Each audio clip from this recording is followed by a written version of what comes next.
A seccional da Ordem dos Advogados do Brasil, Seção São Paulo, por sua Comissão de Direito Eleitoral, tem a honra de recebê-los para o webinar Um Novo Coronelismo sobre as Eleições, que conta com o apoio das Comissões de Ação Social e Cidadania e de Cultura e Eventos da UAB São Paulo. Este evento compactua com os Objetivos de Desenvolvimento Sustentável da ONU. Agradecemos e saudamos as autoridades que compõem essa mesa virtual, os participantes e todos aqueles que contribuíram com a campanha do Mês das Crianças. Para conduzir a abertura oficial deste evento, anunciamos o Dr. Hélio Silveira, presidente da Comissão de Direito Eleitoral da UAB São Paulo. Doutor, a palavra é sua.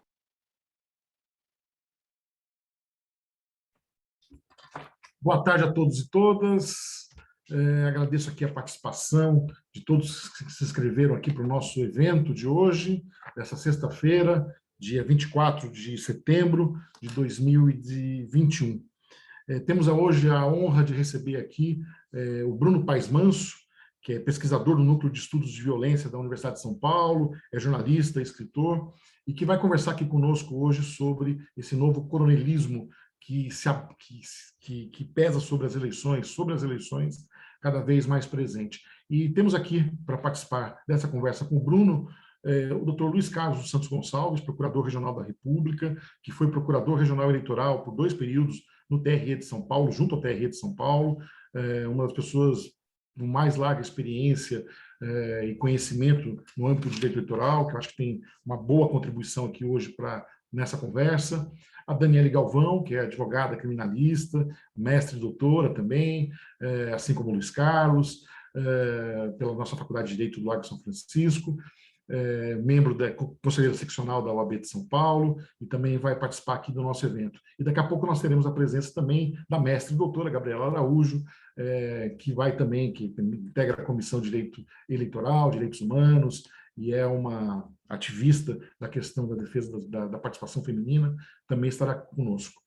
Eu fiquei muito impressionado pelos trabalhos do Bruno, são uma série de trabalhos, desde a questão do PCC, a questão das milícias, também é o último artigo que ele publicou na revista Serrote, a revista Serrote número 38, que tem um ótimo artigo por ele desenvolvido, e também alguns podcasts que estão disponíveis na Globoplay ou no Deezer, que contam um pouco a história do livro que ele trabalhou. Mas eu fiquei muito impressionado com a questão desse peso que as milícias cada vez mais vêm interferindo no processo eleitoral, né? No trabalho do Bruno, nós temos lá ele narra toda a história do desenvolvimento do crime, dos esquadrões da morte, da polícia, e de como isso chegou até a era presente, como nós estamos agora nesse momento que estamos passando. Tem passagens interessantíssimas sobre a ditadura militar, sobre bandidos que tinham no Rio de Janeiro, Lúcio Flávio, o Cara de Cavalo, como se desenvolveu a milícia na Zona Oeste, e cada vez mais o envolvimento e o crescimento dessa relação entre polícia e eleições, né? Então, isso impacta muito forte. E eu acabei fazendo um paralelo com o trabalho histórico, né, de todos conhecido, que é o do Vitor Nunes Leal, ministro do Supremo Tribunal Federal, que foi cassado pela ditadura, e que tem a obra clássica Coronelismo, Enxada e Voto, né? Numa das passagens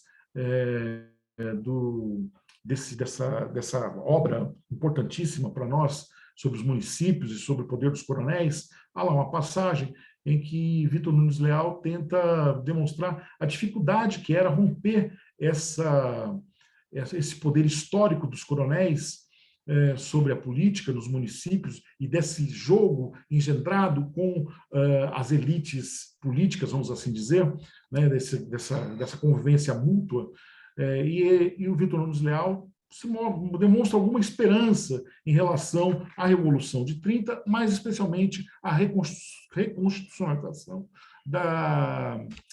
a partir da Carta de 46, da Constituição de 1946. Mas ele faz uma observação, que mais poder foi dado à magistratura e ao Ministério Público, mas ainda preocupava, ainda era resistente à modernização, às polícias, né, que não queriam romper com a questão do coronelismo.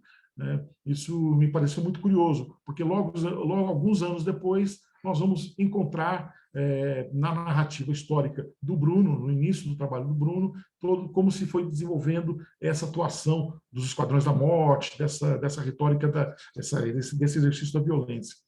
E me impressionou muito fortemente o artigo que o Bruno desenvolveu para a revista Serrote, em que vai dizer do envolvimento desses grupos militares, desses grupos, enfim, das milícias, desse crime organizado, eventualmente com o messianismo, né? Também o envolvimento com as igrejas, e como isso tem impactado cada vez mais.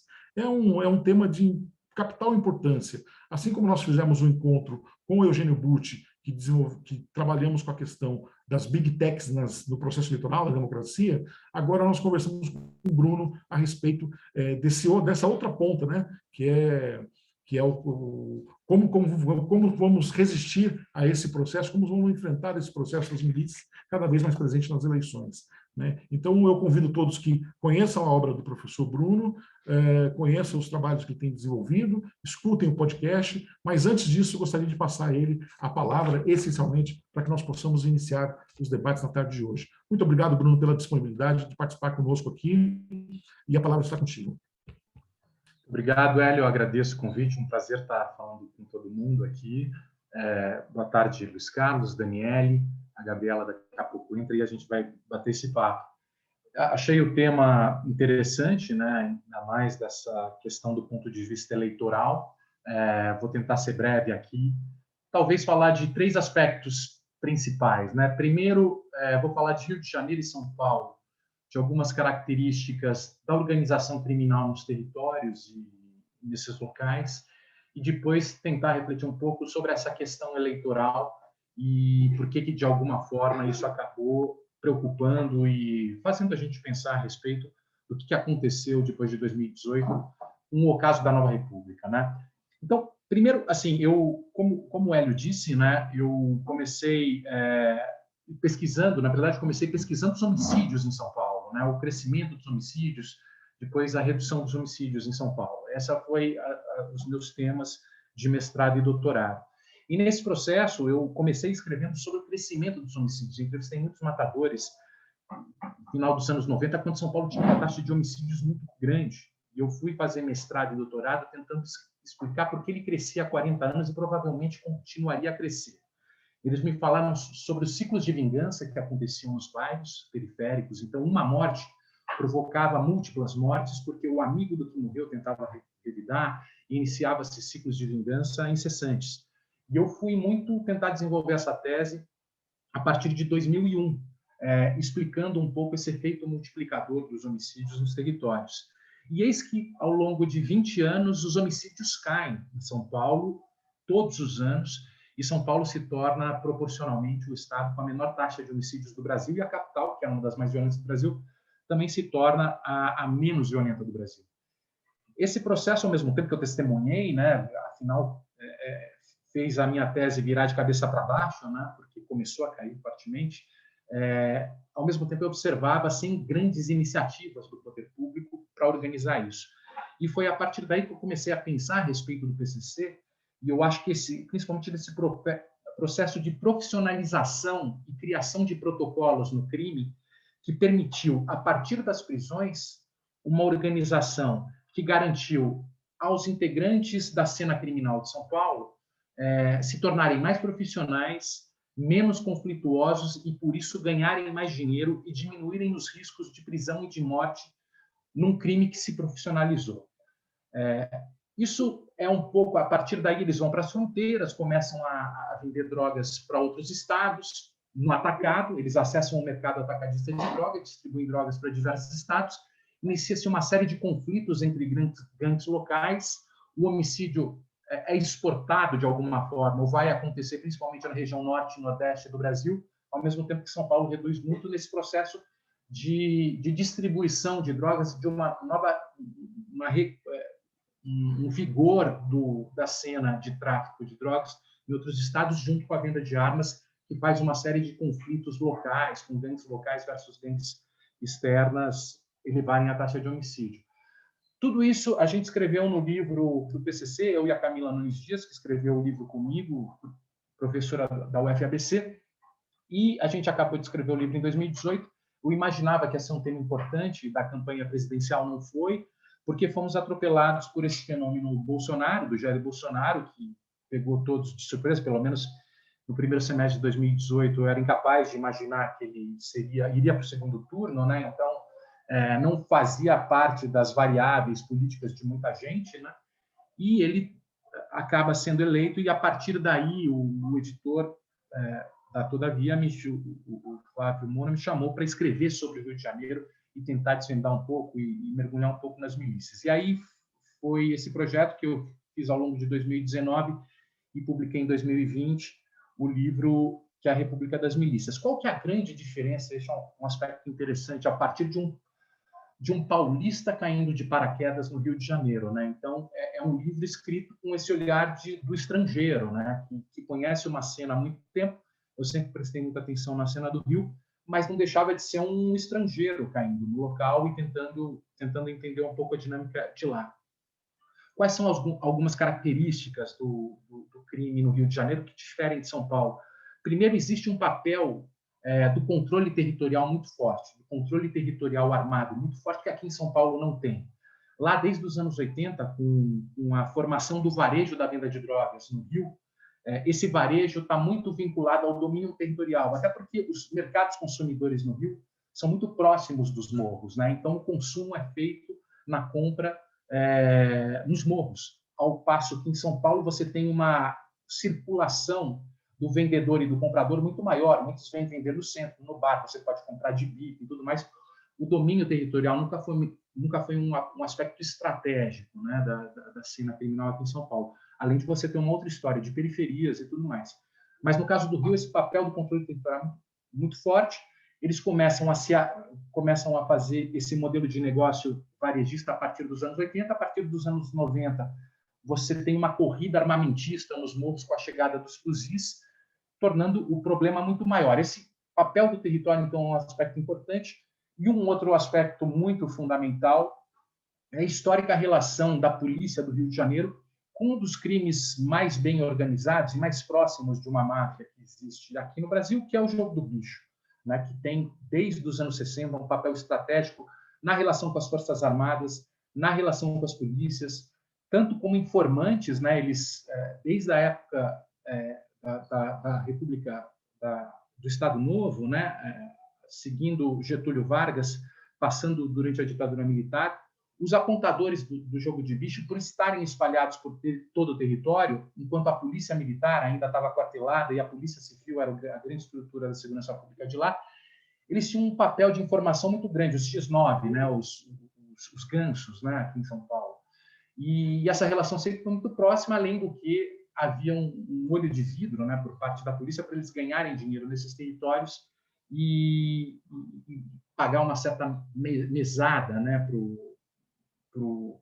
inclusive organizar a estrutura das delegacias e tudo mais.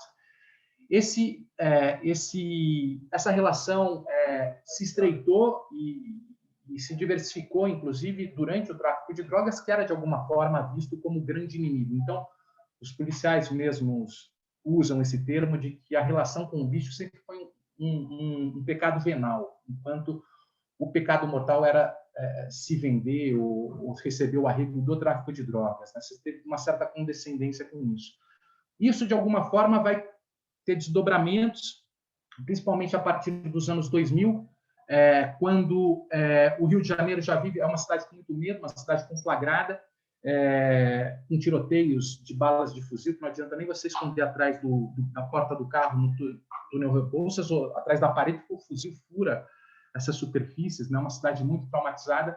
A partir da região da Zona Oeste, principalmente Rio das Pedras, Campo Grande e Santa Cruz, começa a emergir um outro modelo de negócio pelos paramilitares, policiais que eram moradores de Rio das Pedras e de Campo Grande e Santa Cruz, começam a organizar uma gestão territorial para extrair dinheiro da população local, cobrando taxas de segurança, de comerciantes, de moradores, mas ocupando, invadindo terrenos, construindo prédios, construindo lajes, vendendo gás, vendendo internet, vendendo gatunete, cigarro paraguaio, cigarro pirata e uma série de negócios criminais que geravam para eles uma receita e, ao mesmo tempo, que eles se colocavam como os defensores dos moradores daquele bairro da expansão do tráfico de drogas.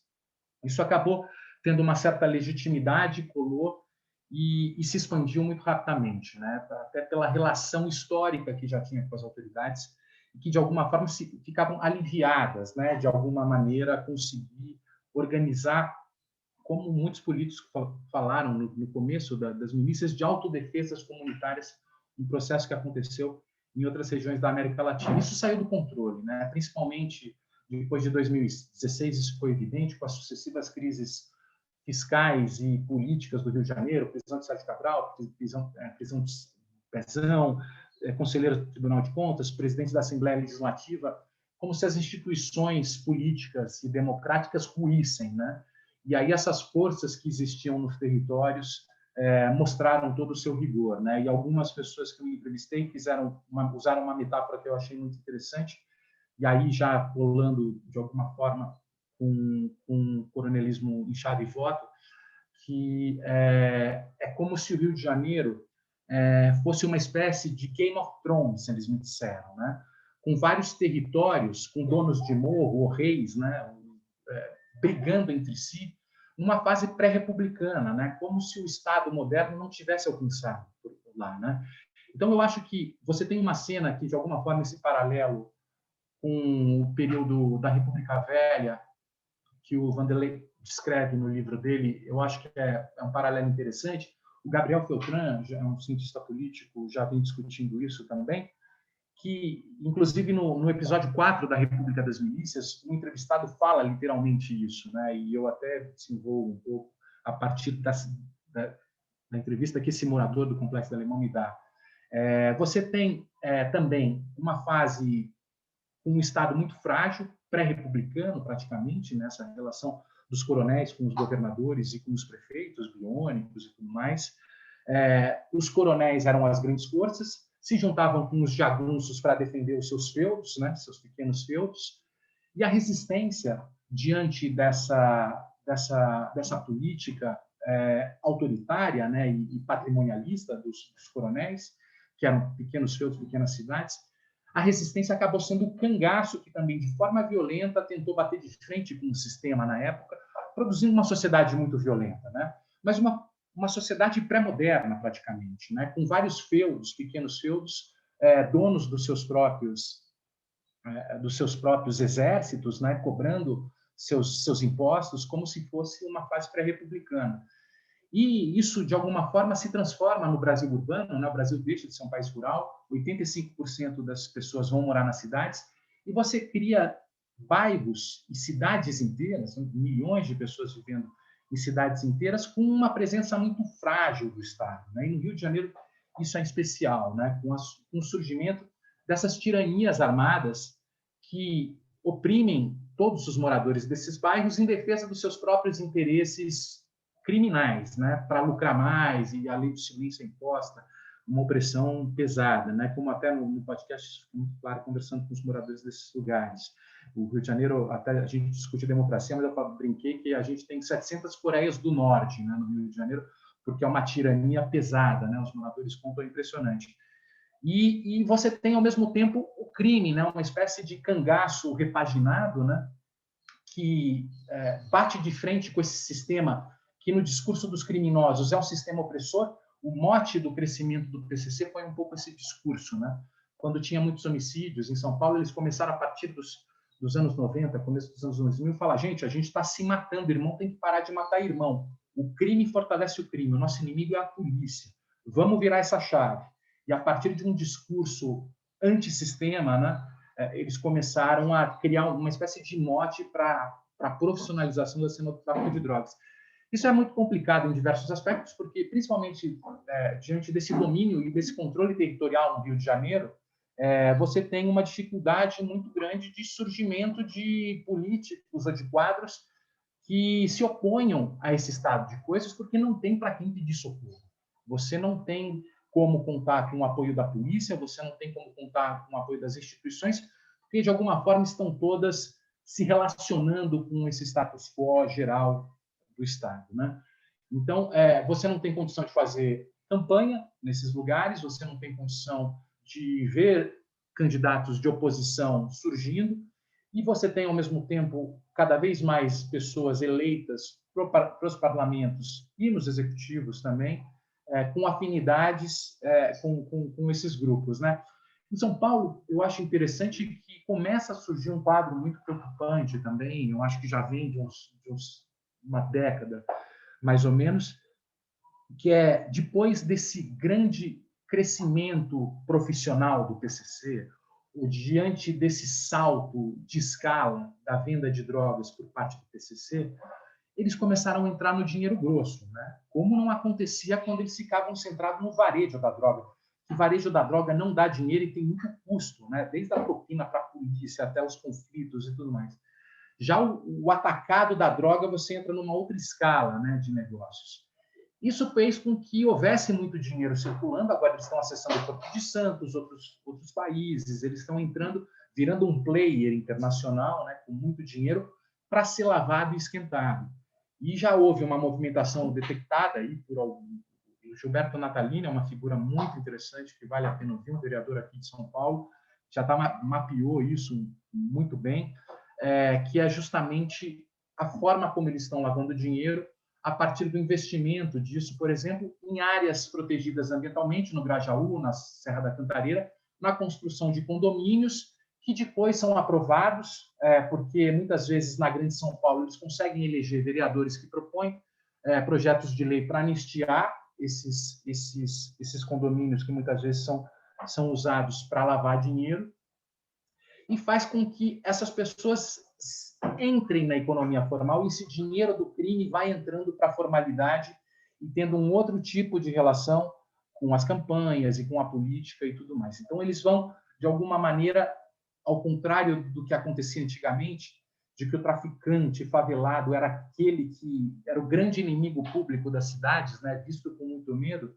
nos dias de hoje, diante desse processo de profissionalização e de anos de profissionalismo, que é um negócio que dá muito dinheiro, eles foram descobrindo formas de fazer com que esse dinheiro entrasse na formalidade e, a partir daí, eles pudessem ter mais influência nos quadros políticos aqui em São Paulo e nas eleições aqui em São Paulo.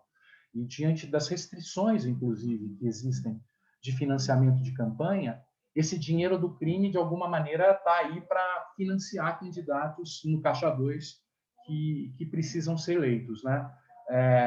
Enfim, e aí, só para finalizar aqui, eu vi que eu já falei 15 minutos, só fazer uma menção ao quadro federal, né? Já que o Hélio citou a Serrote, eu acho que existe uma história importante aí que eu acho que, como eu disse, eu fui pego de surpresa, e eu acho que muitos foram pegos de surpresa, porque o Bolsonaro era um candidato que, em 2010, 2014, chegou a ficar ameaçado de ficar fora do parlamento por votos insuficientes, né? A gente imaginava que ele, assim como o Enéas, né? A gente dava risada, ou, no caso dele, não tinha muita graça, porque ele sempre teve esse lado trágico e violento, mas a gente imaginava que dificilmente passaria dos 2%, 3%.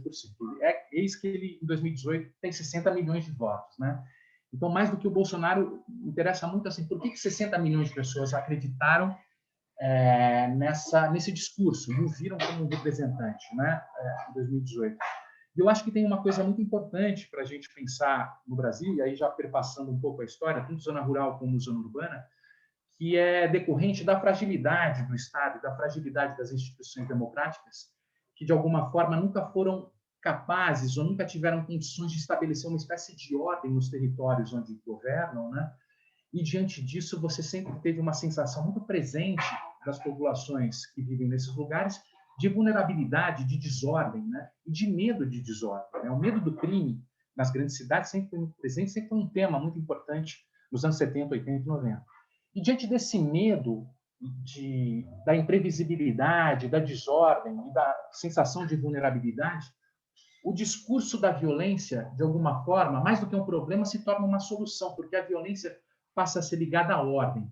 Eles prometem o uso da violência para combater os inimigos da desordem, ou os inimigos do atraso, ou os inimigos do retrocesso. Então, a violência, mais do que um problema, passa a ser visto como uma solução.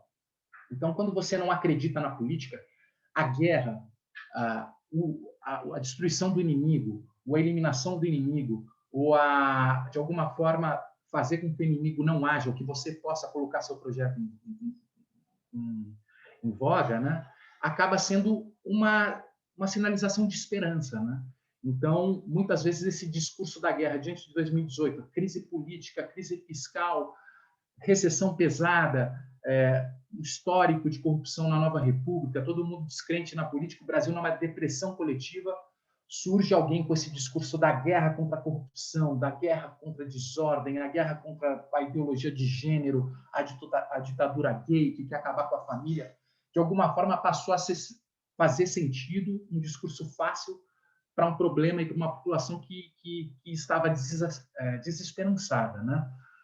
E a gente acaba tendo que lidar com esse populismo, porque ele conversa com o medo, conversa com o sentimento, e a gente tenta contra-argumentar com a racionalidade e com a lógica e com a visão de médio prazo e longo prazo é sempre muito difícil, né? São desafios da democracia que a gente precisa enfrentar, mas é do jogo, né?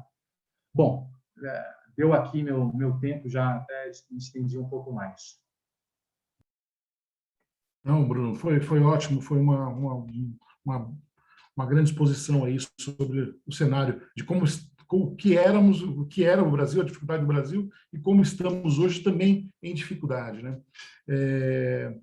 Muito interessante, muito importante as colocações. Eu queria fazer uma pequena inversão, ao invés de passar a palavra para a Daniele, eu queria ouvir primeiro o Dr. Luiz Carlos, pela longa experiência que ele teve na Procuradoria Regional Eleitoral e se deparou, Bruno, com muitos dos problemas que você colocou aqui, né? Esse enfrentamento institucional, de alguma maneira, com as amarras legais, os limites legais que tinham para o enfrentamento dessa questão. E, sendo Luiz Carlos também um penalista, com larga experiência, autor de livros, que se debruça muito também sobre direito eleitoral, queria que ele comentasse um pouco conosco como que ele enxerga isso, como que ele enxerga, especialmente se nós temos soluções, né, para o enfrentamento dessa situação. Por favor, Luiz Carlos, eu agradeço também a sua presença mais uma vez aqui conosco. Muito obrigado. Um clássico do Zoom é estar sem som. Bom, então, boa tarde a todos e a todas, né? Gostaria de dizer da minha alegria de estar aqui, né? Gostaria de cumprimentar meu querido amigo Hélio Silveira, né? Eu não posso declinar a sua idade, Hélio, porque senão você vai declinar a minha, mas eu me lembro que fui calouro na Faculdade de Direito quando você já era veterano, né? Então, nos conhecemos já há um bom tempo, é sempre uma alegria atender aos seus convites, né? E você tem feito uma gestão muito profícua aqui na Comissão de Direito Eleitoral da OAB. Gostaria também de cumprimentar minha querida amiga Daniele Galvão, né? Emérita penalista, da mais alta grandeza, e, enfim, uma amiga querida, sempre muito atenciosa, muito simpática.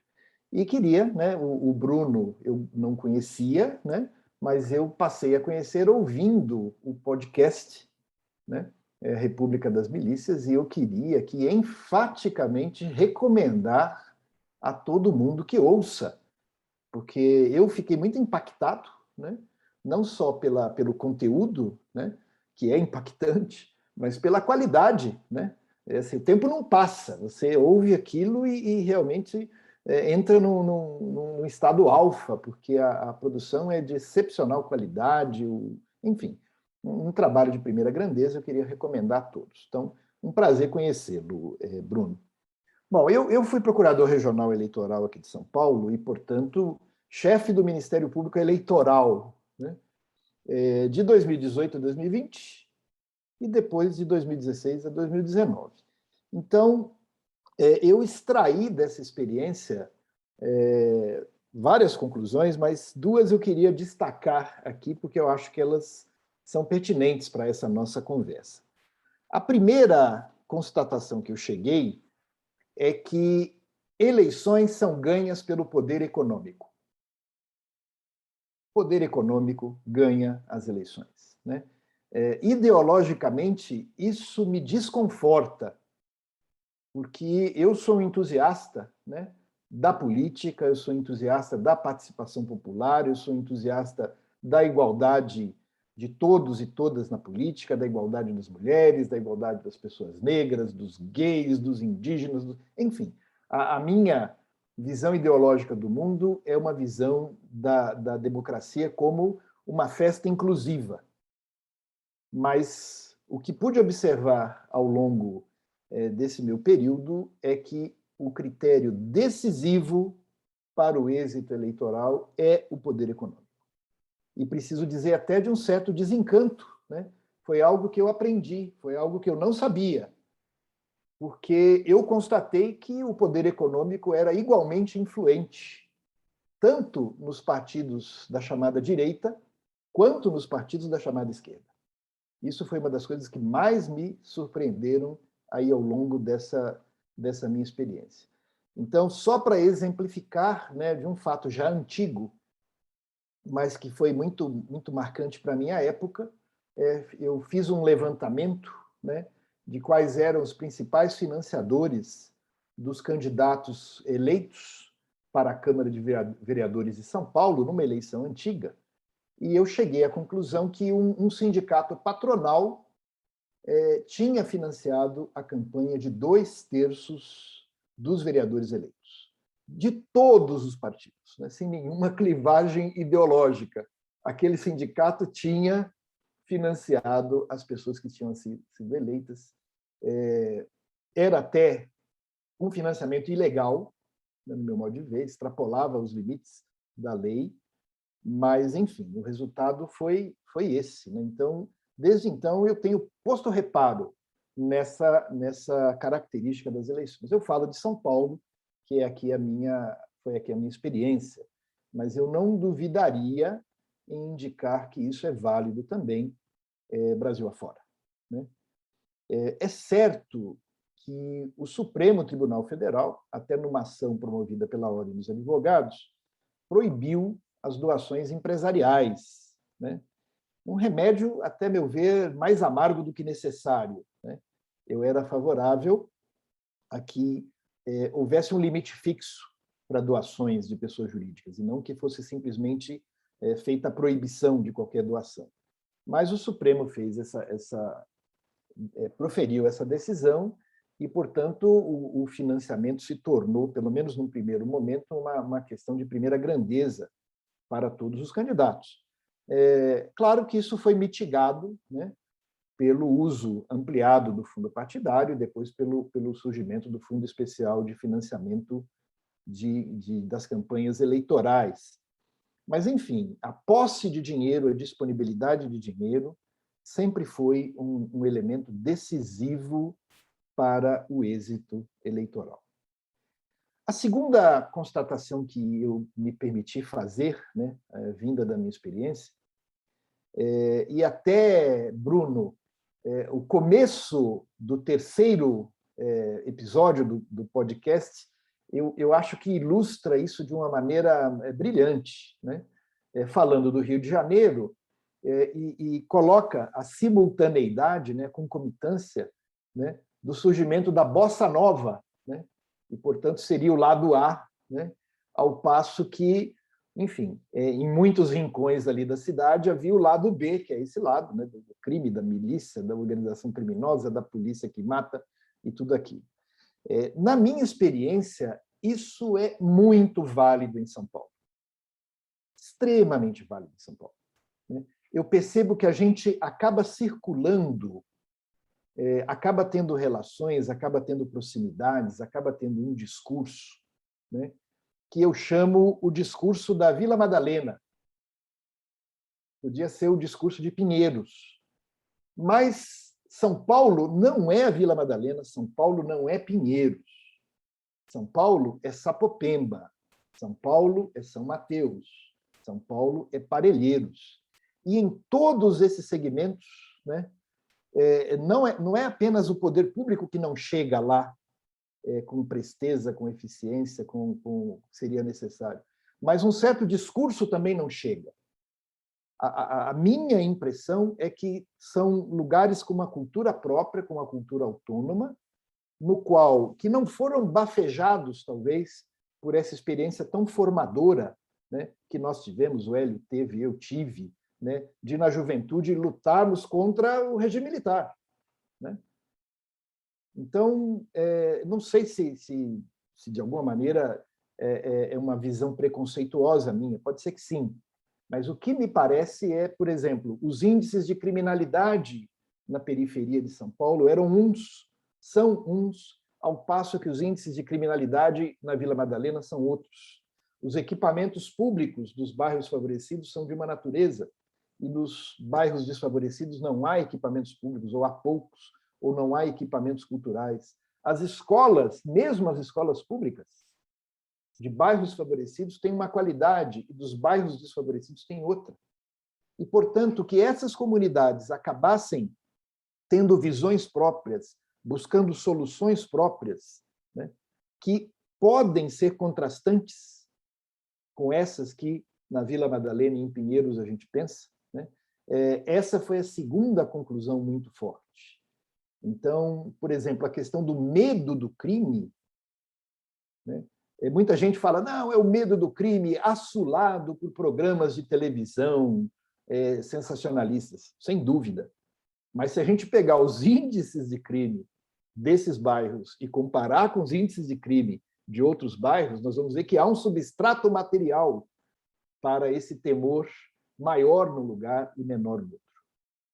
Portanto, que certos discursos que eu reputo antidemocráticos tenham prosperado em alguns bairros de São Paulo e não de outros, e não em outros, ou não com a mesma força, isso não me causa surpresa. Foi bem a experiência que eu tive, né, exercendo essa função, no sentido de que nós temos dois São Paulos, duas realidades, dois discursos e dois tipos de produção até ideológica. Então, enfim, juntando essas minhas impressões, né, sobre a grande força do poder econômico e sobre essas demandas distintas em relação aos bairros de São Paulo, isso, enfim, me ajudou, talvez, a explicar, né, alguma movimentação que eu pude perceber justamente da criminalidade organizada no sentido de participar das eleições e também nos modos como isso se deu. Né? A minha experiência é de que, num primeiro momento, né, provavelmente depois dessa pacificação aqui que mencionou o Bruno, né, num primeiro momento, a criminalidade organizada quis eleger os seus. Olá, Gabriela, boa tarde, tudo bem? Então, o que vimos foi, num primeiro momento, a criminalidade organizada querendo eleger os seus. Né? E, num segundo momento, o que eu pude observar foi outra tática.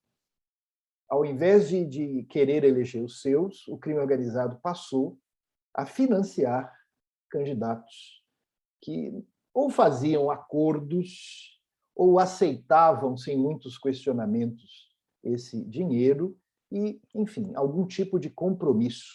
Né? E foram essas práticas que aconteceram repetidamente em São Paulo, na Grande São Paulo, ao longo do tempo.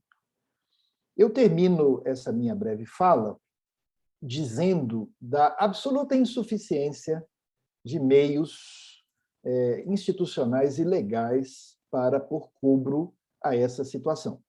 Então, eu vou exemplificar com um caso que aconteceu nos arredores de São Paulo, que elegeu um prefeito que tinha mandado de prisão por justamente ser integrante do crime organizado. Tanto que acho que ele nem pôde comparecer a uma das cerimônias, já não me lembro se foi a cerimônia de diplomação ou a cerimônia de posse, né, em razão disso. Mas ele concorreu e foi eleito, né? Muito bem. E no quadro legal, qual foi o parecer da Procuradoria Regional Eleitoral, né, meu parecer, em relação ao pedido de registro desse candidato? Foi favorável. A lei não me dava nenhum caminho para dizer, olha, esse sujeito aqui, há fundadas suspeitas de que ele é integrante do crime organizado e, portanto, ele não pode pedir registro na eleição. O fato é que ele podia e o fato é que ele teve registro. Ele foi eleito, né? E o Tribunal Regional Eleitoral de São Paulo, diante da evidência, né, dessas evidências de pertencimento ao crime organizado, ensaiou uma medida de não diplomar esse candidato, né? Também eu procurei, à altura, alguma argumentação jurídica que favorecesse essa orientação do Tribunal Regional Eleitoral para não diplomar esse candidato, né? De fato, o Tribunal de São Paulo não fez a diplomação. A decisão foi na terça-feira e na quinta-feira o Tribunal Superior Eleitoral tinha determinado a diplomação desse candidato. E eu nem sou crítico a essa decisão do Tribunal Superior Eleitoral, porque, a rigor, ela aplicou a lei. Portanto, o instrumental normativo que as instituições têm para fazer frente a essas situações é muito limitado, né? Eu me lembro também de uma briga muito grande que eu tive e perdi, né, com relação à única ação eleitoral que poderia ser efetiva para talvez evitar que essas pessoas que tiveram financiamento espúrio conseguissem ocupar os seus cargos. E existe uma ação eleitoral, né, que é o artigo 30, letra A, da Lei das Eleições, da Lei 9.504, que permite, diante de captação ilícita ou gastos ilícitos, né, de recursos, o chamado Caixa 2, que se peça, né, o diploma dessa pessoa. Não será diplomado e, portanto, não vai tomar posse. O grande problema é o prazo que se deu para essa ação. Então, é uma ação que poderia ser proposta só 15 dias depois da diplomação, muito pouco tempo depois da prestação de contas, e um tempo absolutamente insuficiente para uma providência investigativa mínima, que seria, por exemplo, acesso a dados bancários, fiscais, essas coisas, né? E, portanto, nós temos ação, mas o prazo que ela trouxe inviabiliza que se proponha essas ações. Então, eu mesmo, várias vezes aqui no plenário do Tribunal de São Paulo, eu dizia, olha, diante dessa lei, ou eu proponho uma ação desaparelhada, ou eu não proponho ação. Porque realmente esse prazo que eu reputava e continuo reputando inconstitucional impede o grande instrumento de verificação de onde veio o dinheiro da campanha. Vejam, conforme eu mesmo afirmei, né, o poder econômico é decisivo para o êxito eleitoral, você poder rastrear os recursos que levaram a esse êxito eleitoral era uma contramedida.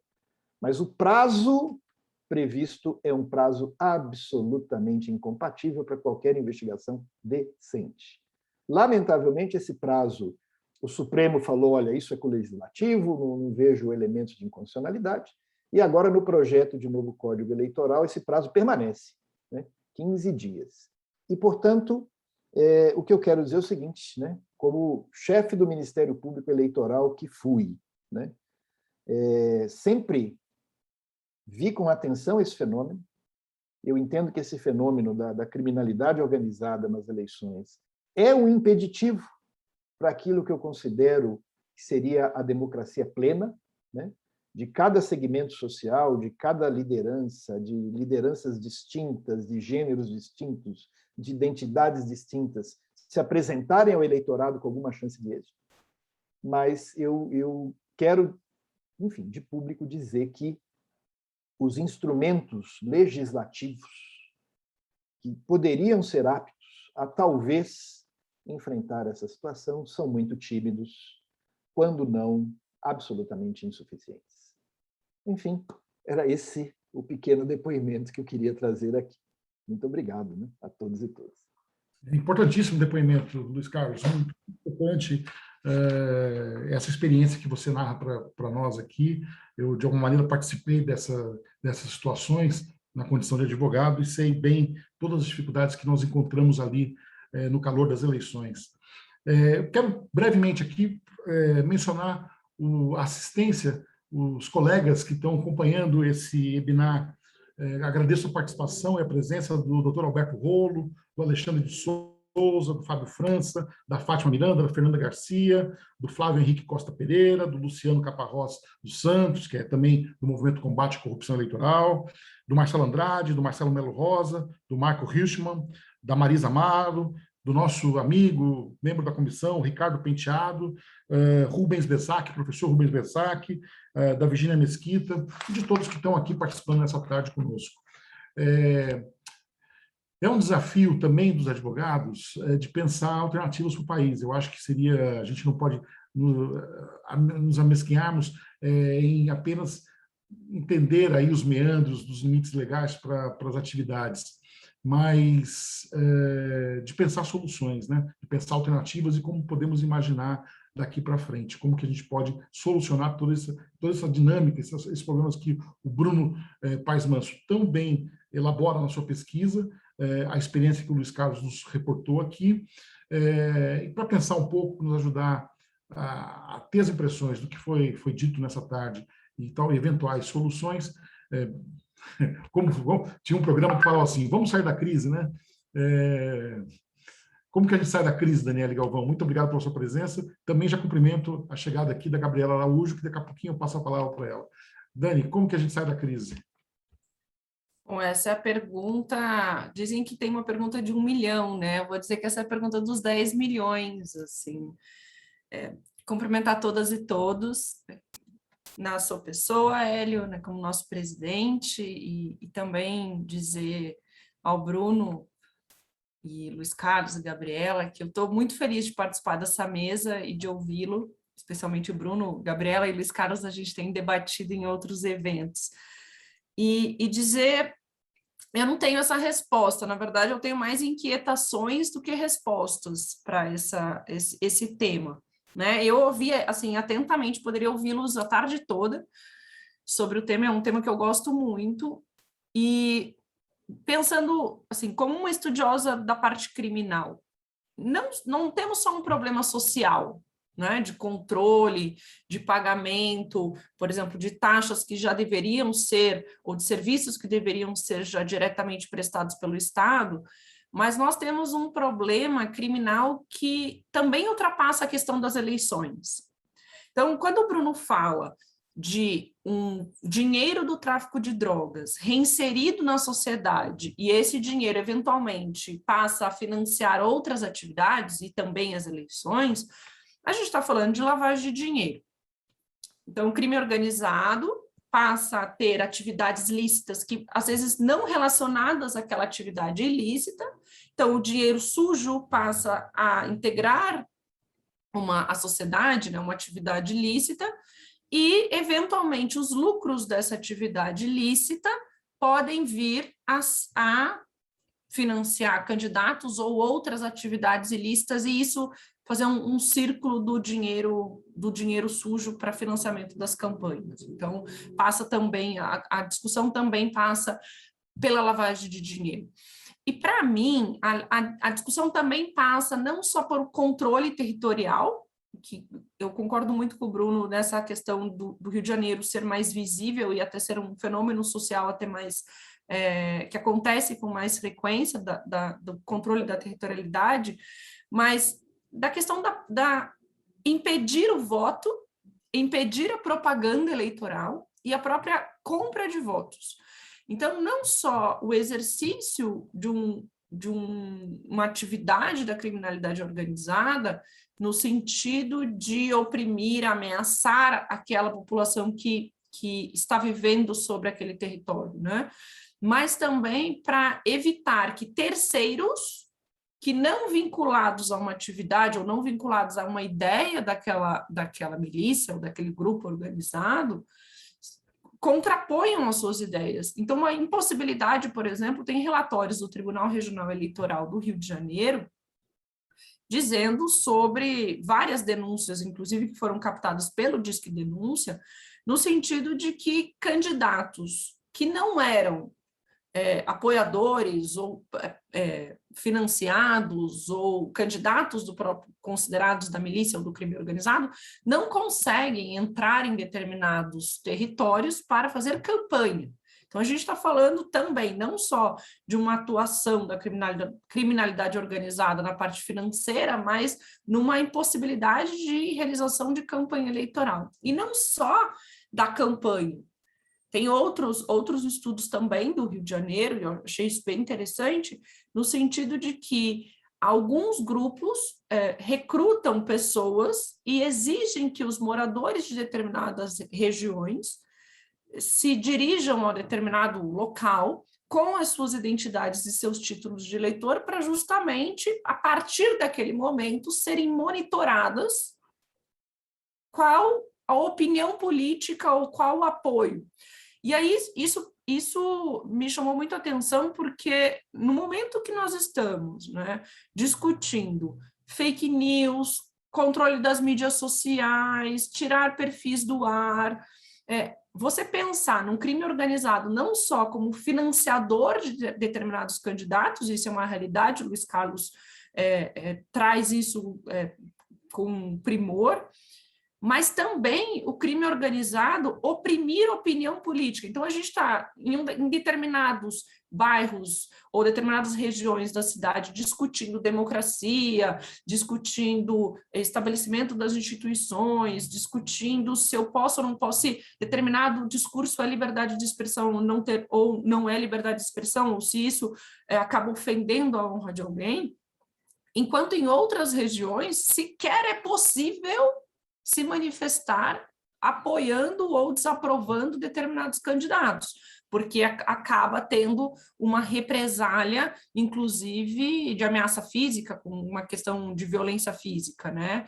E imagino que também psicológica. Então, eu venho aqui de um local muito privilegiado, né? Assim, de mulher, branca, cursei numa faculdade, mestrado e doutorado em faculdade pública, venho de uma família de classe média alta, então venho tratar de um tema, de uma realidade a qual eu não vivo. Eu estudo, mas eu não vivo. Então, se alguém nos escuta e que viva uma realidade diferente da minha, até peço desculpas por qualquer imprecisão, qualquer alienação da minha parte. Mas a minha preocupação, e falando daí especificamente de eleições, é como rastrear o dinheiro, já que o Luiz Carlos traz isso muito bem, como que o poder econômico ganha as eleições, então como rastrear o dinheiro para que o dinheiro oriundo de milícias, ou crime organizado, grupos organizados ou grupos criminosos que lavem dinheiro, que esse dinheiro acabe não financiando essas campanhas eleitorais, né? Então, passa também por um livre exercício do voto. Então, essas questões que assim, para mim, eu não tenho respostas ainda. Eu tenho me debruçado muito sobre esses debates legislativos sobre as fake news e como controlar para que seja possível que todos os candidatos tenham alcance da mesma forma nas redes sociais. E aí, por outro lado, nós temos uma parte da sociedade que é vulnerável, que não tem acesso ou não pode ter acesso justamente por uma atuação violenta. Então, sem também querer entrar numa bola dividida sobre aprovação ou não aprovação do Código Eleitoral, mas eu até deixei ele aberto aqui, o projeto atual, tal como posto para votação no Senado, tem um tipo penal que é constranger alguém mediante violência ou grave ameaça com o intuito de obter o voto ou abster-se de votar, com uma pena bastante alta, que é de 4 a 10 anos. Se isso vai ter uma eficácia, se aumentar as penas ou prever crimes é uma solução, eu sou de uma corrente não punitivista, no sentido de que o criminal não resolve. O criminal, ele remedia determinadas situações. Talvez a solução seja uma melhor análise das contas eleitorais para verificação de onde esse dinheiro está vindo, ou quem está financiando o disparo de mensagens, ou quem está financiando uma possibilidade ou não possibilidade de campanhas em determinados territórios. Então, eu realmente, presidente Hélio e os demais que nos escutam, eu não tenho respostas a isso, mas eu acho que nós não podemos olhar só como quem pode ou não, quem não pode ser candidato, mas fazer uma leitura um pouco mais abrangente, realmente, de que isso é uma questão social. E isso, não ter um pleno exercício do seu direito de opinião, do seu direito de voto, esbarra na plenitude da democracia, como os meus colegas de mesa falaram anteriormente a mim. Então, eu ando bem preocupada, assim, duas coisas: possibilidade de votar ou de abster-se, porque daí é uma opção do candidato, não, do eleitor, mas também pagar para que votem em determinado candidato. E aí entra, para encerrar minha fala, toda a discussão do voto impresso. Quando alguns colegas não da área jurídica me perguntaram, Daniela, o que você acha do voto impresso? Eu falei assim, para eu que voto em determinada região, para você que vota lá, meus colegas, né, meus amigos de infância no sul do Brasil, em que essa realidade social muito distante, né, nas cidades onde nós conversávamos, assim, vou imprimir o voto, eu vou levar a minha impressão para casa. Mas em outros cenários sociais, essa impressão para casa vai voltar e para ver se realmente aquela pessoa votou sob pena de sofrer uma ameaça. Então, tem esse cenário. E aí, uma outra opção, por exemplo, mas só imprime e essa impressão seria jogada fora, por exemplo. Falando assim, em outras conversas leigas que tive. Tudo bem, mas em regiões também há um mapeamento do crime organizado em relação a algumas sessões eleitorais e dá para ver em que as pessoas votaram. Então, também teria uma abertura do sigilo das votações. É um tema, assim, bastante espinhoso, eu não trago certezas de nada. Eu gostei muito, gosto muito do trabalho do Bruno, gostei muito da fala dele, e, como eu falei no início, eu quis trazer mais inquietações do que respostas, que respostas eu não as tenho ainda. Obrigada, Hélio. Talvez a resposta, Dani, esteja no trabalho que o Bruno e no testemunho do Luiz Carlos, de jogarmos luz sobre isso para que a gente possa conhecer, compreender e começar a debater. Talvez a solução seja conhecer, né? Estar atento para esse problema. Isso talvez seja um caminho de uma solução. Mas o trabalho do Bruno também, uma coisa que me chamou a atenção, foi que ele destaca a agenda conservadora, né? Especialmente no artigo da Serrote, Bruno, você diz de uma pauta conservadora que o milicianismo adota, né? O messianismo, o milicianismo, com costumes contra o indígena, contra o negro, contra o movimento LGBT, contra as mulheres, porque também há muita masculinidade tóxica nesse processo todo.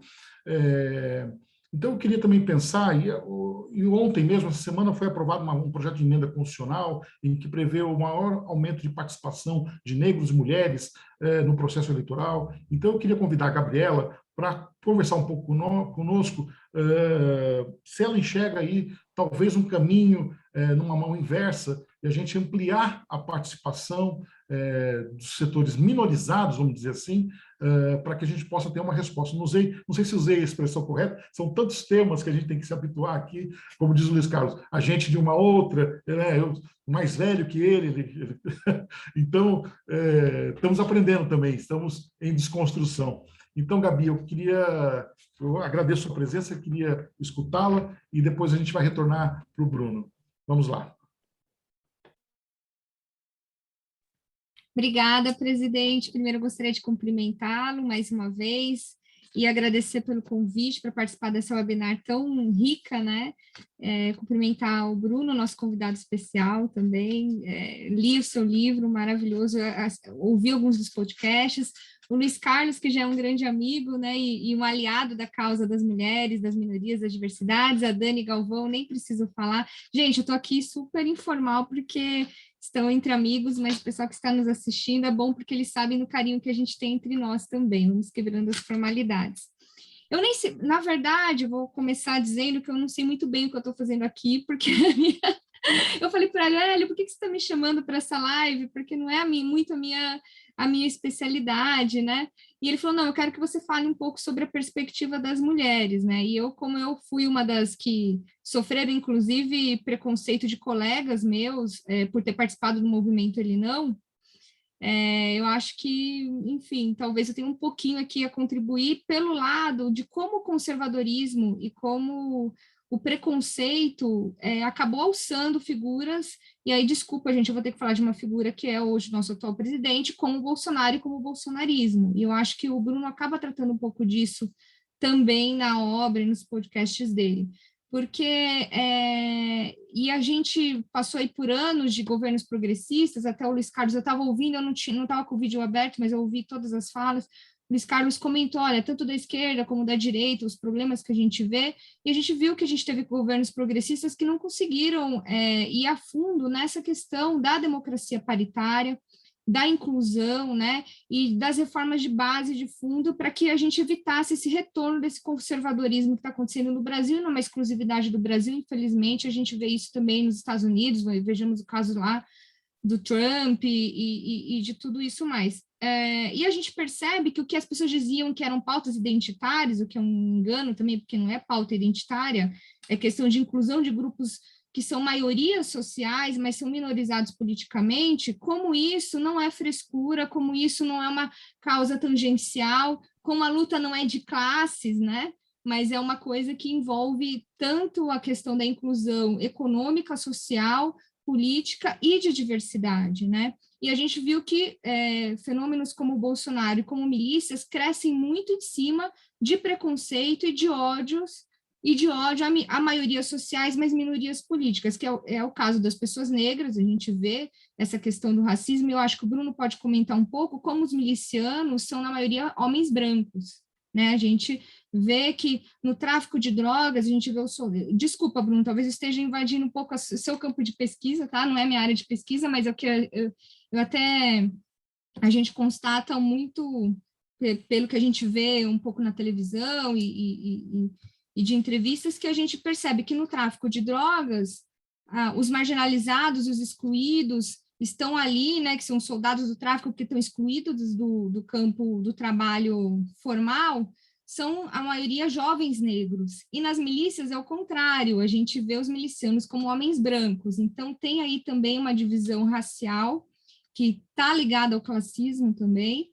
E a gente vê também muito essa questão da misoginia, né, de uma divisão sexual do trabalho, de uma imposição de estereótipos de gênero, de que os homens são os homens fortes, armados, né, até o Hélio mencionou a masculinidade tóxica, né, porque o exemplo do miliciano é o homem forte, musculoso, armado, aquela coisa também que o Bolsonaro se aproveita muito da defesa do porte de armas, a coisa da... Desculpa, gente, vou entrar aqui também numa área que não é muito minha, mas da coisa fálica, né, que isso se impõe como uma subjugação das mulheres, né? A gente coloca a mulher sempre num papel de submissão, e isso conversa muito também com o conservadorismo religioso, com o neopentecostalismo, eu sou péssima para falar essa palavra, né? Neopentecostalismo, mas...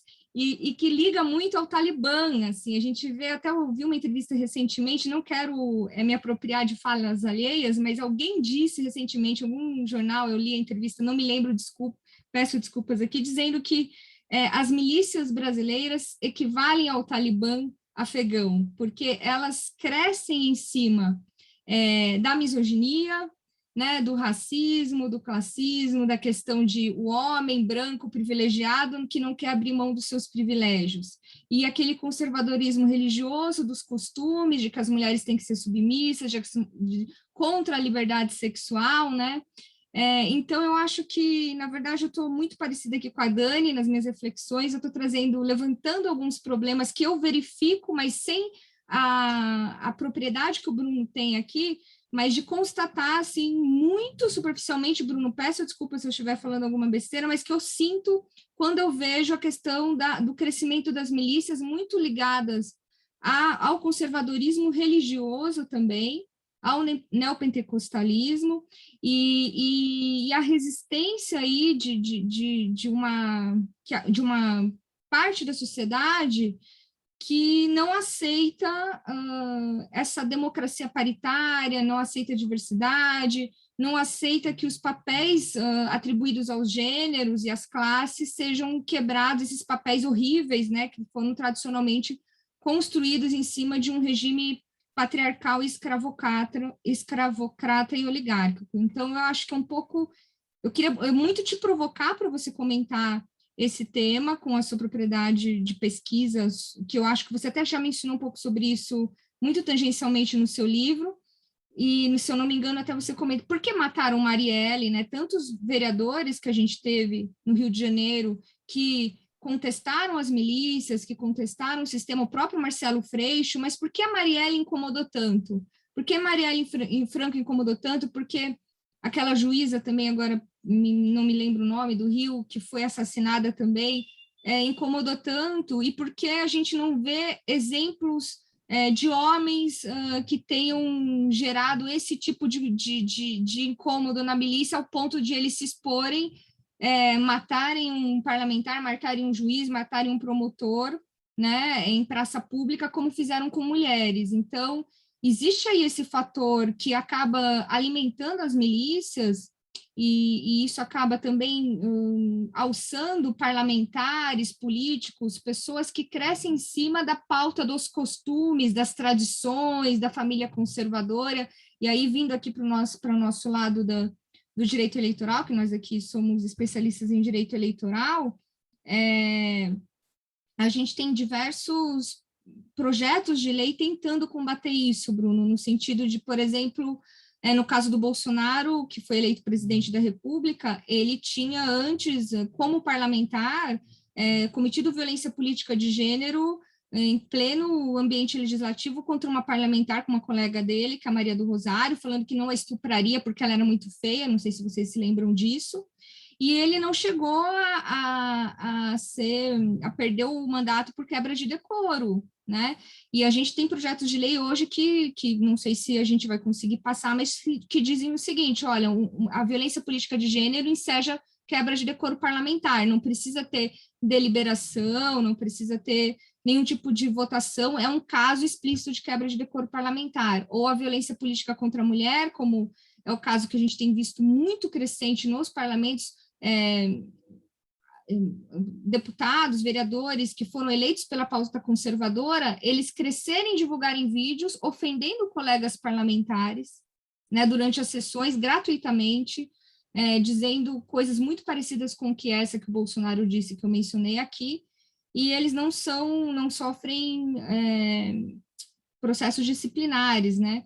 E isso também a gente tem aí projetos para que isso aconteça em todas as câmaras, até um dos partidos que tem encampado esse projeto, que eu já vi, foi o PSOL e o PT, que são os partidos mais à esquerda. Enfim, queria trazer, assim, eu estou tentando ser muito breve, porque eu quero ouvir mais o Bruno, mas trazer vários temas que são entrelaçados, né? O conservadorismo das milícias e como as milícias acabam elegendo seus representantes, como eles investem nisso, como eles têm o controle sobre quem vota ou não vota neles, a gente sabe. E aí, Luiz Carlos, eu sou advogada eleitoral há muitos anos, e a gente, de 2016, 2018 para cá, a gente viu o TSE muito numa pesquisa contra as fake news, olha, fake news, uma caçada às fake news, mas o que eu senti nas últimas eleições municipais, e eu não sei se o que os colegas aqui que estão nos acompanhando se também sentiram, foi que eu nunca vi na minha vida, como advogada eleitoral, tanta compra de voto explícita, tanto coronalismo em pleno século XXI. E eu imagino que se eu vi isso aqui em São Paulo, deve ter sido gigantesco, com relação aí aos locais onde há milícias organizadas e que têm um controle ali das suas populações. Então, eu ouvindo a sua intervenção, eu lembrei muito do que a gente viveu aqui, eu fiquei pensando, poxa, o TSE ficou tão preocupado com fake news, com a internet, e esqueceu de cuidar aqui do pessoal aqui comprando voto em plena luz do dia. Então, eu acho que eu não sei, Bruno, o que fazer, mas é tudo entrelaçado, é uma questão assim, é o fator econômico, o conservadorismo, as armas e o medo, é tudo relacionado, e isso tem um impacto devastador em cima da democracia e do direito eleitoral. Acho que é isso, Hélio, falei demais, desculpa. É um pouco mais de indignação do que, do que de contribuição. E fundamental, porque, Gabriela, porque o Bruno concluiu o livro dele falando justamente da Marielle, né? Era justamente o link que eu ia fazer de volta para o Bruno. Eu queria, antes, cumprimentar aqui, anotar a presença também dos membros da comissão, do Adriano Alves, do Milton Dota Júnior, do Renato Pereira Camargo. O Luiz Carlos até mencionou, viu, Bruno, a questão da posição do Supremo em proibir doações de pessoas físicas, né? De pessoas físicas é permitido, mas de pessoas jurídicas, financiamento privado na campanha, e que isso talvez tenha sido exagerado. É exagerado ao ponto de que onde tem o dinheiro, onde a Gabriela anotou, vem de dinheiro em espécie circulando muito fortemente. A Dani também colocou aqui o problema da lavagem do dinheiro, esses recursos correndo solto pela campanha eleitoral, e que sem que nós possamos ter controle. O Luiz Carlos também mencionou, e a Dani também mencionou, que nós estamos aí em vias de aprovar um novo Código Eleitoral, em que a opacidade da prestação de contas também se mostra presente. É um motivo de nossa preocupação aqui da Comissão de Direito Eleitoral, né? Embora eu acho que não vá dar tempo de aprovar para a próxima eleição, mas é um ponto em aberto nessa questão. Muito bem. Muitas considerações aqui nessa tarde, uma tarde rica de debates. Eu queria devolver a palavra para o Bruno, para que ele pudesse trocar mais um pouco de ideia conosco. Depois eu passo uma rodada de considerações finais, tá bom? Bruno, por favor. Ótimo ouvir todos vocês e todas vocês. Muito interessante e muitas questões aí, né, foram levantadas. Eu acho que então, vou partindo dessa questão, talvez, relacionada à misoginia, à questão racial e ao papel desse poder patriarcal que talvez as milícias e o próprio governo Bolsonaro, de alguma forma, não só ele, mas, como vocês mencionaram, outros líderes mundiais, não só nos Estados Unidos, mas na Hungria, na Polônia, Israel, você teve uma grande profusão aí de lideranças masculinas e com um discurso truculento e de violência, né? Eu acho que tem um aspecto mesmo de transformação mundial, né? Eu acho que a gente vive uma fase pós-industrialização que, de alguma forma, foi muito importante e que agora, com as novas tecnologias e as novas formas de produção, o emprego está acabando, né? Está sendo reinventado. E uma série de outras atividades, né? Os empregos tradicionais, muitos deles associados ao homem, ao chefe de família, né? Ao homem anos 50, né? Propriamente dito, aquela figura Mad Men, né? Americana, mas também aqui no Brasil, em outros lugares do mundo ocidental e do mundo de uma forma geral, isso está sendo meio que transformado, né? O fim do emprego está fazendo muita gente já pensar como é que você vai produzir identidades que satisfaçam a vida das pessoas ao longo de 80 anos, sendo que você não vai ser mais advogado ou médico, você vai ter que se reinventar e pensar uma nova forma de suportar a vida, né? De levar a vida. E, ao mesmo tempo, as mulheres surgindo nesse meio com muita força, né? Com esse meio mais intelectualizado, que exige uma série de inteligências de todos os tipos, né? E, ao mesmo tempo, o homem se sentindo acuado, né? Diante dessa perda de protagonismo no mundo, né? Na sociedade. Então, de fato, eu acho que tem muita covardia, tem muita misoginia, e não só, você citou a Marielle, vocês citaram a Marielle, a juíza Patrícia Scioli, mas isso é permanente, assim, constante. Eu vejo isso, as minhas amigas jornalistas, elas são muito mais atacadas, e, assim como minhas amigas pesquisadoras no NEV, eu escrevi um livro sobre milícia, é raro, assim, pessoas me ameaçando ou me xingando, sendo que uma amiga minha fala na televisão, no dia seguinte o Facebook dela foi invadido e está cheio de mensagens ameaçadoras. Assim, essa covardia e essa insegurança masculina diante de um mundo em transformação, eu acho que é muito visível. E aí tem um lado otimista, um lado pessimista, mas assim, o lado otimista é que esse parece ser o último respiro do macho, né? Essa é quase uma última tentativa de se impor. Que qual é a única, é interessante isso, qual é a única atividade claramente masculina e que, de alguma forma, alguns desses líderes estão se agarrando francamente, e que faz parte do próprio poder masculino histórico, que está muito ligado à guerra e à violência. Ao passo que a política existe uma sofisticação que essas figuras não têm. Então, o discurso da guerra e o discurso da violência, ou trabalhar com essa economia do medo, ou essa tirania do eu posso ou eu vou ser vitorioso porque nessa selva eu sou o mais forte, parece ser uma espécie de um respiro meio desesperado de alguém que está perdendo a relevância. Também tem esse lado, e eu acho que não é à toa que as mulheres acabam sendo muito agredidas, né? E muito visadas, né? Essa reação é muito forte contra as mulheres. Eu acho que tem uma questão racial aí também, que é muito importante. São coisas assim que são coisas que eu venho refletindo, e a gente tem debatido com outras pessoas, mas de fato a gente tem uma história aí de 500 anos de uma cultura europeia que de alguma maneira se propõe civilizar um país onde a absoluta maioria de pessoas são indígenas e que se baseia economicamente no sistema escravocrata, né, na escravidão, em escravizados, e que, de alguma maneira, para expandir esse processo de educação e visto como civilizatório, você tem que extrair o selvagem, que existe na absoluta maioria da população. Então, esse avanço, esse medo do selvagem, esse medo do atraso, que é visto, de alguma forma, e associado a culturas indígenas e escravocratas, e a questão do escravo, mas a cultura africana, que chega aqui no Brasil de alguma forma para trabalhar, etc., isso vai persistir ao longo da nossa história, inclusive nas próprias brigas e disputas atuais, hoje, dentro das próprias favelas, contra as religiões de matrizes africanas, como se essa cultura, indígena ou africana representasse o atraso.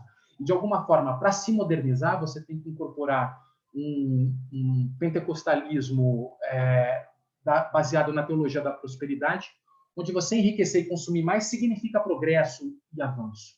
Ao passo que você ter relação com a terra, ou você ter relação com outros tipos de entidades metafísicas, é associada ao atraso, é associada à ignorância, é associado ao iletramento.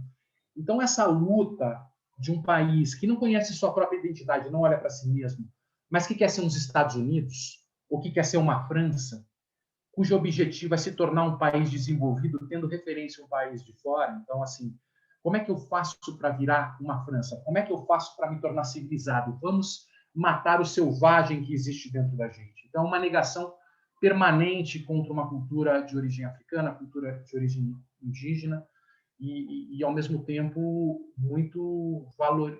se valorizando muito a questão do consumo, do dinheiro, mais do que a cultura é o ter, a posse e tudo mais, né? E, ao mesmo tempo, você tem essa questão da família, né, que é muito importante. Eu acho que você tem hoje, eu tenho filhos, né, tenho 3 filhos, e alguns filhos 17, 15 anos, e você vê como essa questão do gênero para essa geração é crucial, né? Eles estão debatendo essa questão de gênero, e é uma bandeira que interessa, pelo menos aqui na minha área mais central, mais elitizada também, branca, tudo mais, mas essa questão do gênero é muito presente. E, ao mesmo tempo, isso assusta as pessoas nesse momento de transição, que já está acabando o emprego, a mulher está chegando, a ameaça de uma estrutura familiar que faz parte das instituições históricas do Brasil, que de alguma forma dá uma certa estabilidade, também assusta muita gente, né? Então, essa questão da ditadura gay, essa questão do fim da família, da ditadura gay que vai acabar a família, também amedronta muita gente. Então, esse discurso conservador, evangélico, reacionário, que é concordo a Gabriela, de alguma forma, lembra o Talibã, né? Uma proposta de mundo assim que a gente volta 1000 anos atrás, né? Vamos voltar 1000 anos atrás, porque eu estava mais seguro. Aquele mundo eu entendi. Esse mundo em transformação, que está tudo caindo aos pedaços, eu não entendo mais. E eu quero voltar para o passado, eu quero voltar para os anos 50. Isso, de alguma forma, seduz muita gente, porque eu acho que isso é uma questão política muito fundamental e entra nessa discussão do crime. A gente mencionou a questão da desordem nas periferias e do medo, né? Isso é muito... As pessoas podem ganhar um salário mínimo e trabalhar 12 horas por dia. Isso, a vida é dura, mas assim, é insuportável você chegar às 5 horas da manhã e ser assaltado no ponto de ônibus. Essa imprevisibilidade é insuportável na vida das pessoas. A desordem é insuportável. Você não saber se amanhã você vai estar vivo ou se alguém covardemente vai te assaltar, isso torna a vida insuportável e a desordem ela é insuportável em diversas frentes, de diversas maneiras. A desordem da família, a desordem do emprego, a desordem dos papéis sociais. Tudo isso a gente está vivendo, de alguma forma, um momento de interregno, né? E que a gente não sabe o que vem para frente. A gente não sabe o que vai estar no lugar do médico, do advogado, do economista, o que vai ser, né? O papel da mulher, o papel do homem na criação dos filhos, qual vai ser? Vai ter que ficar mais em casa? Vai ter que entrar nesse papel também de cuidar da família, talvez com uma bolsa, uma renda mínima distribuída para todos, a partir de uma outra forma de gerir a economia. Isso vem sendo discutido porque o mundo está em transformação constante. E esses discursos reacionários, eles aparecem com muita força, né? Vamos voltar para 1000 anos atrás, ou no caso do Brasil, talvez, o Bolsonaro me lembra muito os bandeirantes, assim, uma coisa mais... você quer riqueza, você destrói a mata, você garimpa o ouro, não importa os interesses coletivos, porque eu tenho a disposição para enriquecer ou para buscar, esse discurso meio extrativista, meio de 300 anos atrás também, mas que tinha um papel do homem, da riqueza, tudo, mas são situações muito difíceis, né? Tem muito sofrimento no mundo hoje. E diante desse sofrimento você tem algumas soluções simples aparecendo como redentoras e seduzindo muita gente. O seu tio, a sua cunhada, né, o seu amigo de anos, de repente você fala, como assim esse cara caiu nessa, né? Porque eu acho que tem muita dor e tem muita dificuldade, tem muita insegurança, tem muitas dúvidas sobre o futuro, e aí você é muitas vezes seduzido pelo discurso do ódio e o discurso da guerra, porque assim, os inimigos são aqueles, vamos acabar com eles e a solução está pronta. Então isso seduz muita gente, né? Porque está muito difícil entender sobre o futuro, né? Então um discurso simplista muitas vezes acaba sendo muito sedutor, né? Muito bem, acho que o Bruno, inclusive, respondeu a pergunta que nós tínhamos aqui, que a Maria Isabel mandou para nós, sobre fake news, sobre as redes sociais, grupos de disseminação das fake news, né? Esse discurso do ódio chegando e como que as pessoas recebem essa informação. A Vitória Santana aqui também, Zuin, dá um relato aqui no bate-papo sobre esse inconformismo, ela fica triste com essa intolerância, falta de diálogo, os comentários que se faz na rede social, enfim, estamos aqui nesse ambiente. Difícil, né? Meio uma pauta, um momento difícil que nós estamos passando, mas que vamos tentar superá-lo. Eu queria, então, fazer uma rodada de consideração final, de considerações finais, passando 5 minutos para cada um dos participantes. Eu queria começar com o Luiz Carlos. Queria também que ele falasse do trabalho que ele lançou recentemente, do livro Ações Coletivas, né? Acho que é importante também a gente aqui divulgar para os colegas mais uma obra do professor Luiz Carlos Santos Gonçalves. Luiz Carlos, a palavra é contigo. A minha palavra é só de agradecimento, né, por estar participando e ter a oportunidade de ouvir, né, depoimentos e falas tão instigantes, tão qualificados como esses que acabamos de ouvir. Me parece que há até uma certa sintonia no pensamento aqui, né, nas preocupações que nós trouxemos, embora, claro, sempre com um viés particular. Mas eu queria parabenizar a você, Hélio, pela felicidade do título que você deu a esse nosso encontro, que é o novo coronelismo. Então, me parece que o que nós estamos assistindo seja com as milícias, seja com o crime organizado, é uma reedição daquela situação que campeava na República Velha, né, e que levou o nosso Vitor Nunes Leal a escrever o grande clássico, um dos grandes clássicos do direito eleitoral brasileiro, né, Coronelismo, Enxada e Voto. Os novos coronéis detêm o poder econômico, não importa como eles auriram esses recursos, não importa se eles obtiveram esses recursos do narcotráfico, não importa se eles foram privilegiados dentro do partido e receberam todo o dinheiro que o partido tinha para fazer campanha, às vezes é dado para um único candidato, né? Então, não me espanta, Gabriela, que a compra de votos, né, prossegue próspera, né? Ela prossegue muito próspera, porque a compra de votos é uma expressão do poder econômico, né? E se compra o voto com dinheiro, se compra o voto com assistência social, se compra o voto até com a promessa de segurança, né? O Bruno falou muito bem, há uma insegurança no ar. Os novos tempos criam muitas inseguranças e criam muitos ressentimentos. Esses novos coronéis oferecem para essas mazelas, né, soluções simples, de fácil entendimento e, evidentemente, erradas. Mas eles fazem isso. Então, é a segurança que a milícia supostamente oferece contra os ladrõezinhos, é a ordem do chefe do tráfico de que naquela comunidade não haverá estupro, né? Ou seja, é sempre essa falta das instituições democráticas que, insisto, né, elas estão concentradas em certos bairros de São Paulo e mal dão a cara na periferia grossa. E essa periferia grossa atende aquelas pessoas que estão lá atendendo-a e vota na conformidade disso. Me parece que esse é o grande fenômeno que nós estamos acompanhando, né, nas eleições. Quer dizer, essas pessoas que estavam lá longe, de repente estão dando uma resposta, que é uma resposta, e pelo menos diante dos resultados eleitorais que temos acompanhado, é uma resposta trágica, uma resposta equivocada. Mas eles estão dando a resposta. E, portanto, para não terminar essa minha fala com um viés negativo, eu queria dizer o seguinte: eu acredito que a grande solução para a democracia e a crise da democracia brasileira é mais democracia.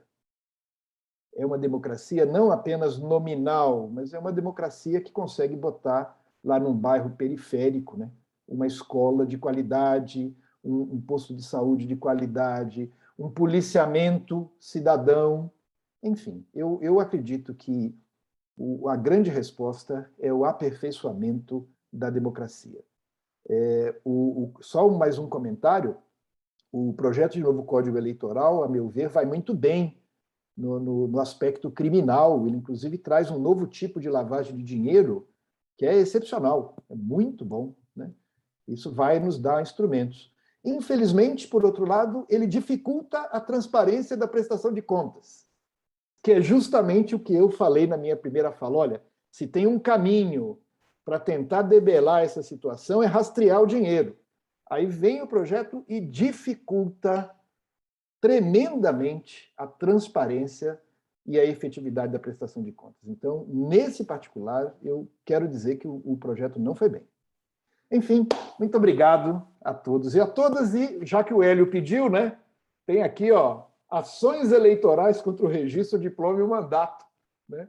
Está à venda lá na Amazon.com e é mais uma razão porque, secretamente, eu torço para que o projeto de código não passe agora, porque senão eu vou ter que reescrever meu livro, né? Obrigado, gente. Muito obrigado, Luiz Carlos. E é sempre bom escrever livros, né, e atualizá-los. Quero cumprimentar também aqui a Carla Nicolini, que participa conosco, da Ana Laura Lunardelli, né, promotora de justiça, também está conosco aqui. Enfim, a nossa audiência hoje foi muito boa, muito qualificada. Dani, queria ouvir as suas considerações finais, por favor. Obrigada. Bom, eu concordo com tudo que foi dito, eu não vou fazer comentários específicos sobre as falas, porque senão eu até ocuparia mais do que o meu espaço, mas vou terminar com... Eu assisti uma série esses dias no Netflix que chama Como se tornar um tirano. Eu acho que tem muita relação, lógico, tirados alguns exageros, mas tem muita relação com o que nós falamos isso hoje, sobre a escolha, primeiro, a escolha de um inimigo. Então, o outro é o inimigo e eu preciso combater aquilo, né? E aí cria-se um discurso de combate àquele inimigo, e um discurso no Brasil de combate à corrupção, combate a tudo que está aí. Então, é um discurso que encanta, né? E que pode levar a pessoas que, às vezes, aquela tia, o irmão, a sobrinha, aquelas pessoas mais próximas que nós não imaginávamos que poderiam aderir a esse discurso, mas que acaba tendo acaba agregando nesse discurso, mesmo que outros pensamentos sejam um pouco mais autoritários ou sejam não condizentes com as ideologias que aquelas pessoas vinham defendendo até então.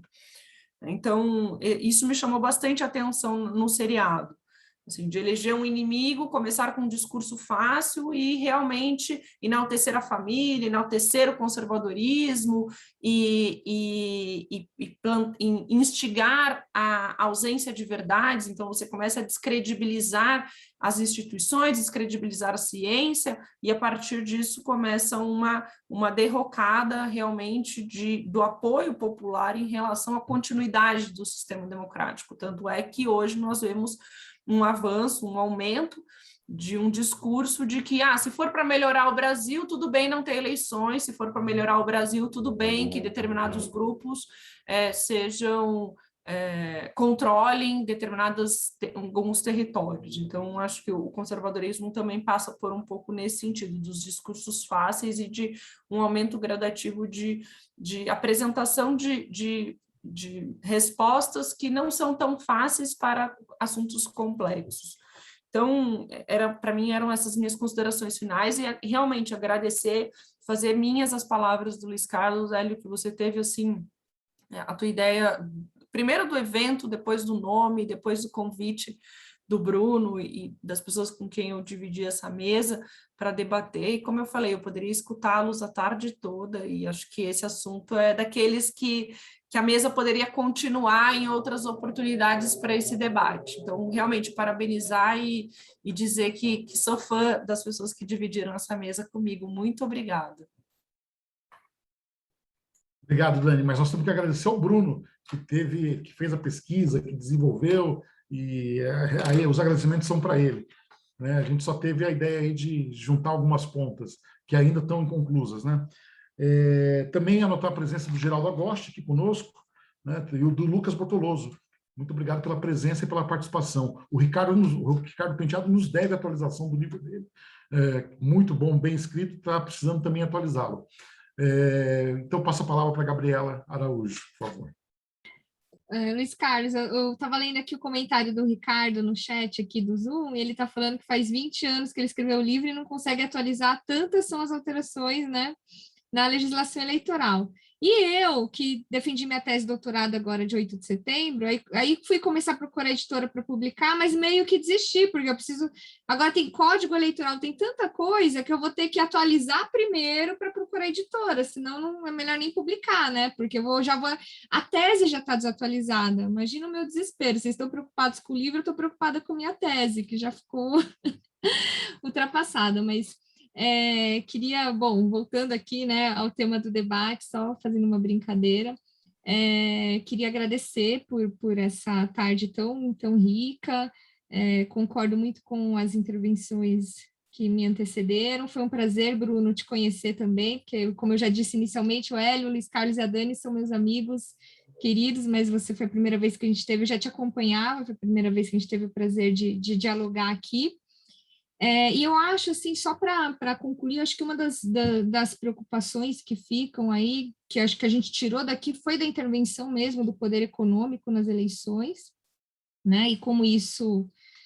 eu não sei como é que a gente vai lidar com isso, porque proibiu doação de pessoa jurídica, Até o Luiz Carlos falou, né? Podia ter colocado um limite, talvez fosse até melhor, né? Mas proibiu a doação de pessoa jurídica, não adiantou. Proibir a doação de pessoa física também não vai adiantar. O problema é o poder paralelo. Como é que a gente lida com isso?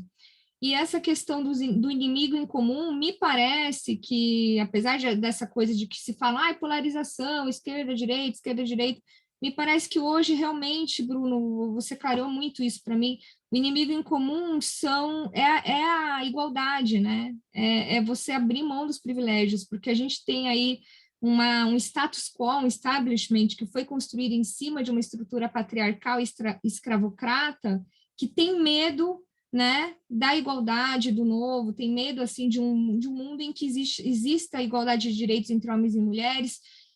A questão e isso afeta muito a classe média, a questão dos funcionários, dos empregados que de repente veem mulheres trabalhando nas fábricas, né, mulheres assim, a industrialização também, isso é uma questão engraçada, que isso é uma questão que é antiga, né, que veio da industrialização, as mulheres entrando para as fábricas no pós-guerras, né, e as máquinas ajudaram muito, porque antes tinha a questão da força masculina, que em tese impediria as mulheres de participarem do mercado de trabalho, mas as máquinas igualaram muito isso.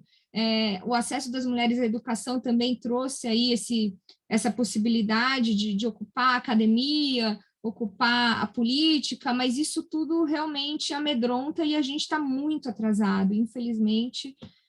Vamos ter que fazer uma outra live para discutir isso, Hélio, já faço a provocação aqui, mas infelizmente o que o Bruno falou também sobre não é só o bolsonarismo ou a milícia em todos os locais, a gente sente isso, eu e a Dani, que vivemos muito academia, a gente sente isso, por exemplo, eu vou dar um exemplo muito besta, mas que como nós somos pouco chamados para participar de bancas, por exemplo, né? Eu ainda vejo em pleno século XXI, estamos em 2021 e a gente vê bancas exclusivamente masculinas, a gente vê mesas de palestra exclusivamente masculinas, a gente vê, às vezes, em decisões de fóruns coletivos em que a gente participa, que nós contribuímos com as nossas intervenções, que nós consideramos importantes, mas no fim a decisão final é tomada na mesa do bar, onde nós não somos convidadas. E por quê? Né? Eu não sei, porque eu até gosto muito de um bar, fica aqui a dica, se vocês quiserem decidir alguma coisa, não tem problema de nos convidar também. Mas é isso, obrigada pela tarde, vou parar de falar um pouquinho, porque a gente veio aqui um pouco para ouvir também o Bruno, né, Hélio? Obrigada, pessoal. Obrigado, Gabi. Vamos ver se a pandemia melhora, a gente possa voltar ao bar, né?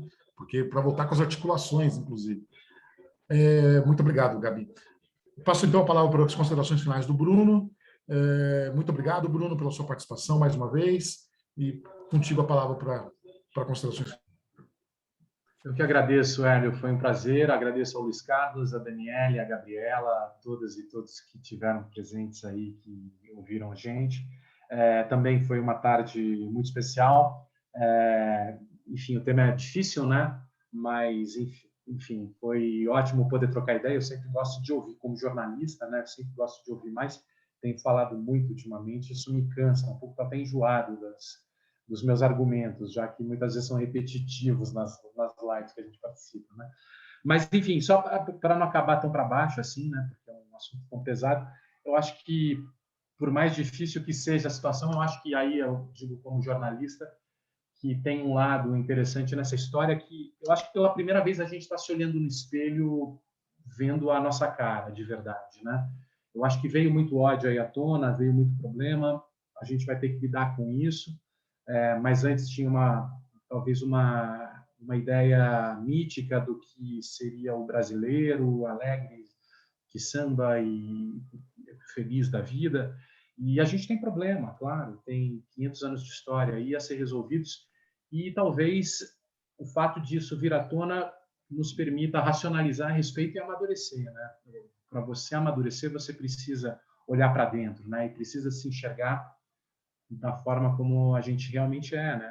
Então, eu acho que talvez tenha esse lado aí positivo.